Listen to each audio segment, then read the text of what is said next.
I work as a night watchman. I operate in a building owned by a government agency. They specialize in science and research related to space exploration. I work the night shift. This profession and the location-specific gig have been my main source of income now for 2 years. I have generally had nothing but enthusiasm for my job. The reason I was a candidate is because of my experience as a combat veteran. I had already proven that I was trustworthy to keep secrets. Things seen and heard that most of the population was not exposed to was far from new for me. In the first 6 months, I received training how to check on every major part of the headquarters. I could not believe the freedom of mobility my superiors gave me. They issued my first master key, and my retinal scan was in their system. I patrolled a building divided into 4 sections. These were aeronautics research, human exploration and operations, science, and space technology. The science sector was further split into 4 more wings. They were astrophysics, earth science, heliophysics, and planetary science. I entered areas usually restricted from the public.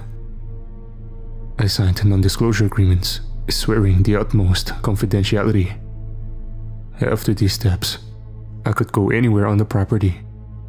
A lifetime of being an avid fan of Karl's made me appreciate my access to everything. Granted, I was always on camera whenever I stepped into any of the main areas, so even if I did have an interest in bringing anything home with me, there was little to no chance I would get away with it. There was one titanium door. I was not allowed to walk through though. There was no label on its front, so I knew it wasn't an office belonging to any executive. There was also no surveillance camera in the vicinity focused on the door. I always wondered what was behind there.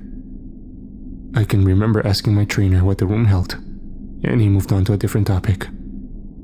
I did not press the issue. I was too new. I always wanted to ask somebody else, but on the graveyard shift, there was rarely anyone else there with me. I was the only security personnel. None of the top brass would be present during the ridiculous hours I kept. I came to form a semi-close relationship with one of the surveillance agents named Tom. He would usually clock in around 7 AM. During brief morning moments, we established a rapport. I once asked him what was behind the door.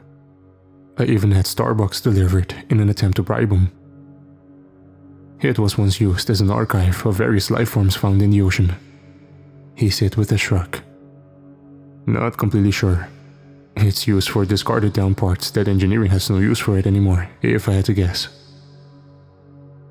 One night, I walked by the door. Everything was completely silent. I would break policy and listen to a podcast through Bluetooth while doing my checks.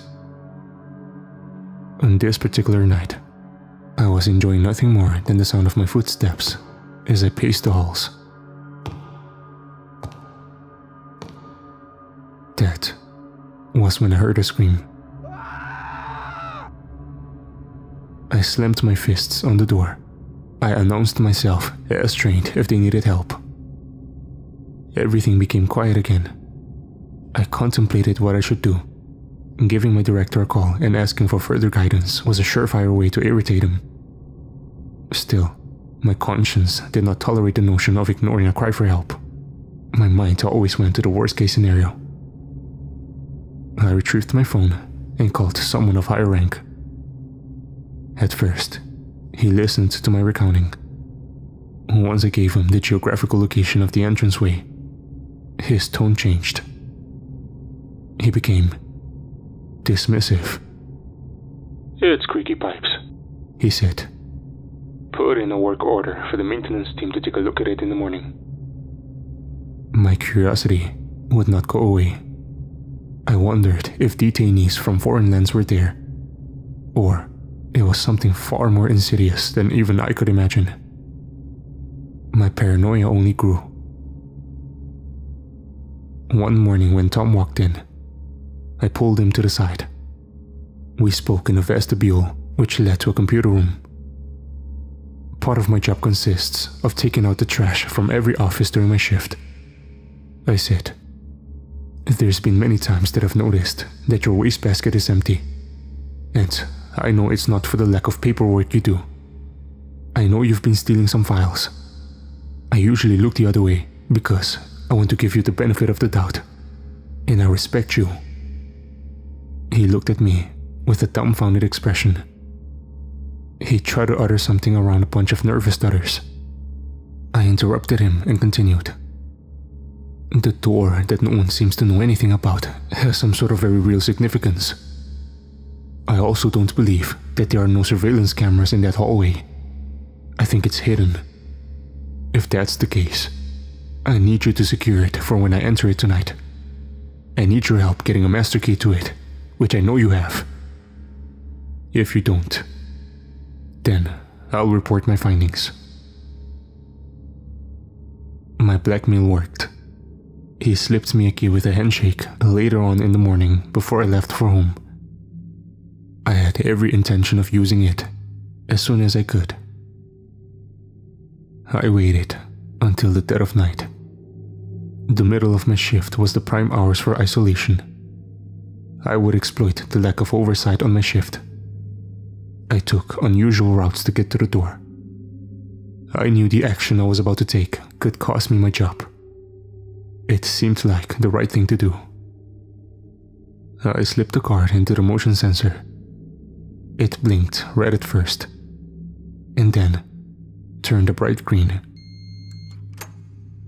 If they ever did a reading of the entries and access for that lock, it would read the name of another employee.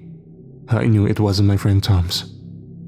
I wondered how long he had been pilfering such top-tier company-related property. The door cracked open. When I walked in, the chamber was completely black. I took a few more steps in. I found a fluorescent overhead light that illuminated the area with each step I took. A siren went off. The shriek made me feel as though my eardrums were about to burst. I looked around to see if any strobe lights were spinning, but did not see any. I turned around and saw another lock on the inside of the room. It was near a metal slab that held stacks of manila envelopes. I put the key into it, and the alarm ceased. Although I had made the trouble signal evaporate, I still expected men with guns drawn to crash in. I expected shouted orders to get down and surrender. I had a nightmarish vision of someone putting a black bag over my head. I knew they would bring me to a secret prison on an island in the middle of nowhere. I gazed around the room. Everything seemed primitive. There were large machines that looked as though they came off of a battleship from the 80s. They were rust-covered and grimy. There were so many metallic, spindly, and industrial contraptions. Cobwebs and dust blanketed everything. In each corner of the ceiling were large speakers, and they were not a brand I recognized. It seemed as though they were custom-built for this place. I turned the corner and peered into the adjacent room. I could not believe what I saw. A podium with illustrations of seraphim wings stood in the center of the domain, a circular glass encasement wrapped around the top. I approached it and peered through the translucent barrier. A horrible smell greeted me. I found another slot. I used the key once more to get the glass to retract and fold so I could see the contents on top of the slab. It was a thick stack of yellow legal pads. Each page contained finely written chunks of text in fine calligraphic handwriting. I began reading from the top. I flipped through the pages. I found the author to be a well-known scientist I had small interactions with regularly. Within the last few months, the document began. I have received a series of acoustic sound waves. The scales I used to track their sonic trajectories gave me accurate measurements.